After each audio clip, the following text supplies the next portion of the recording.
Ma'am, saan kayo nag-aral? Sa Davao po. Anong school? Maths College of Technology.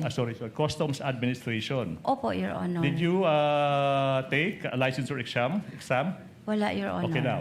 Ma'am, sinabi nyo na wala kayong background sa confidential activities. Hindi po ba?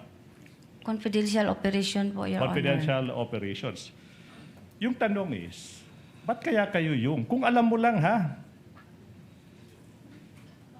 Since wala kayong alam, yun yung pinapakita nyo sa mundo na wala kayong alam. Ba't ka naging SDO kung alam mo? Hindi mo rin alam. Misleading, argumentative, Your Honor. There's basis. Complete the question, Counsel, if I may. Yes. Kung wala kayong training sa confidential activities, bakit po kayo ang napili bilang SDO para panghawakan ng confidential fund? Hindi lamang ng OVP, pati ng sa Davao po nun. Hindi ko alam po, Your Honor, kung bakit ako po ang kinuha ng Vice Presidente as SDO. Sa Okay. OVP at sa City of Davao. Opo, tama? Sa dalawa po, Your Honor.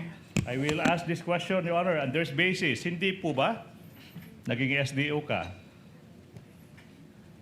because you follow orders blindly? Ano, blind? Objection, Your Honor. There's basis to that, Your Argumentative. Honor. There's basis to the question.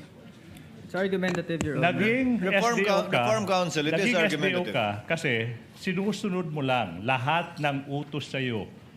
For example, ng Vice President. Same objection, Your Honor. I reformed. We will allow it, Counsel. We will allow it, Counsel. Kindly answer, sa pananaw niyo po ba yan ang dahilan kung bakit kayo ang hinirang ng SDO nung Davao at ng OVP? Hindi ko alam, Your Honor. Hindi mo rin alam. Hindi mo masabi na dahil sinusunod mo lahat ng inuutos sa'yo? Hindi ko alam, Your Honor. Basta ako, ginagawa ko lang, Your Honor, ang akong pagiging SDO, Your Honor.